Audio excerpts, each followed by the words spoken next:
Welcome to சுவிக்ஸம் academy.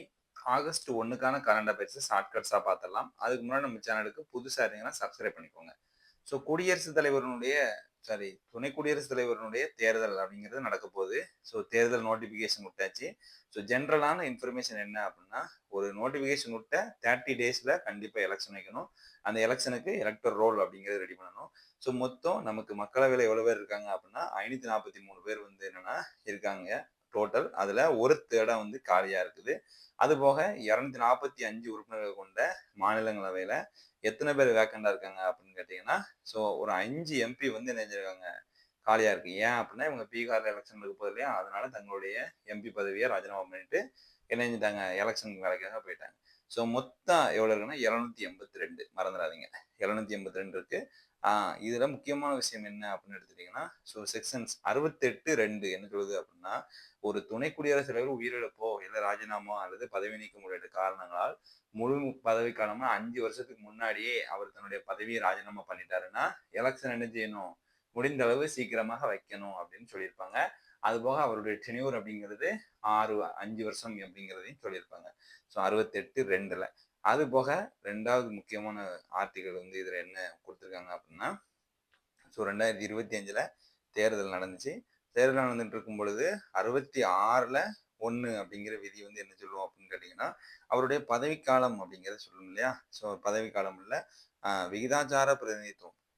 Election, அதாவது துணை குடியரசுத் தலைவருடைய தேர்தல் அப்படிங்கிறது இதுன்னு சொல்லுவோம். அது எப்படி தேர்தல் பண்ணணும்னா விகிதாச்சார பிரதிநிதித்துவம். விகிதாச்சார பிரதிநிதித்துவம்ங்கிறது வேற ஒண்ணும் கிடையாது. ஒரு 4 பேர் இருக்கு அப்படின்னா நான் இப்போ டிக் போடுவேன். முதல் ஆளுக்கு நான் டிக் போடுவேன். இந்த மாதிரி அவையில இருக்கக்கூடிய மொத்தம் 782 ஓட்டு பார்த்தோமா, அந்த 782ல ஒரு 400 பேர் இப்படி ஓட்டு போட்டாங்கன்னா முதல் ஆளுக்கே அவங்க ஜெயிச்சிருவாங்க. சப்போஸ் முதல் ஆளுக்கு 300 பேர் தான் போட்டிருக்காங்க. அப்போ 2வது ஆளை அடுத்து கவுண்ட் பண்ணுவாங்க. இந்த முதல் ஆள் ஓட்டு 2வது ஆள் ஓட்டுக்கு கன்வெர்ட் ஆகுமானா ஆகாது.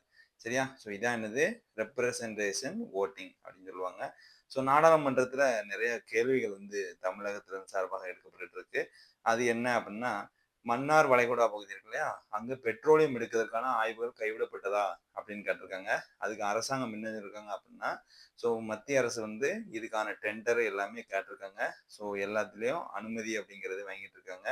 ஸோ அதே சமயம் ஒப்பந்தத்தை வரவேற்பது அதை பெறும் நிறுவனத்துக்கு ஆய்வை தொடங்குவதற்கு அனுமதி கிடையாது. சுற்றுச்சூழல் விளைவு மதிப்பீட்டு அனுமதி. ஸோ ஏகப்பட்ட பெர்மிஷன் வாங்க வேண்டியிருக்கு. அதனால நாங்க மெதுவாக பண்ணுவோம் அப்படின்னு இருக்காங்க.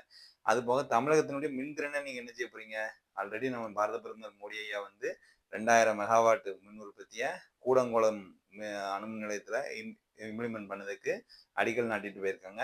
ஸோ அது எல்லாத்தையும் இதுல சொல்லியிருக்காங்க.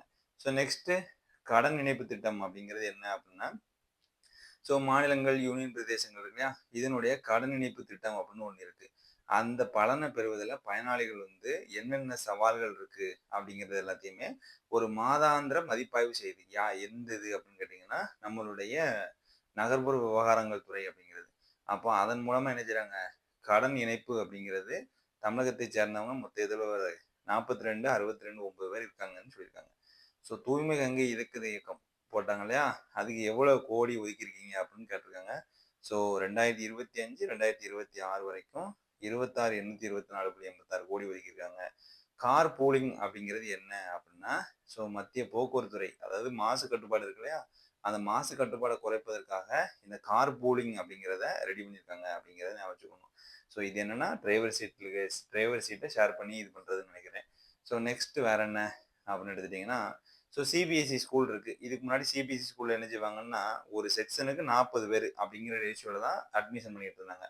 இந்த 40 அப்படிங்கிறது எதை வச்சு ஃபிக்ஸ் பண்ணாங்க அப்படின்னு கேட்டீங்கன்னா, ஓவரால் பரப்பு. இப்போ ஸ்கூல் இருக்குன்னா 1 ஏக்கர் இருக்குன்னா அந்த 1 ஏக்கர்ல இவ்வளவு அப்படின்னு சொல்லி அவங்க கிரைட்டீரியா வகுத்திருக்காங்க. அதன் அடிப்படையில தான் இதுக்கு முன்னாடி இருந்துச்சு.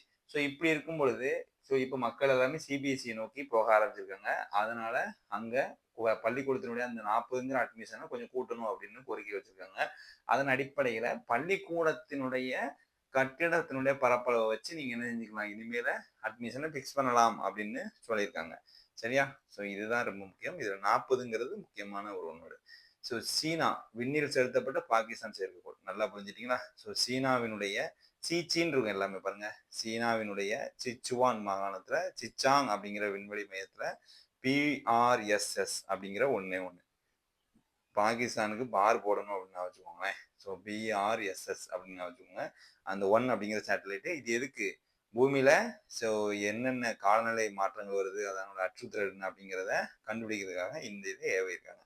ஸோ இவ்வளவுதான் ஆகஸ்ட் 1க்கான ஷார்ட்கட்ஸ். ஸோ நெக்ஸ்ட் வீடியோவில் பார்க்கலாம். நன்றி, வணக்கம்.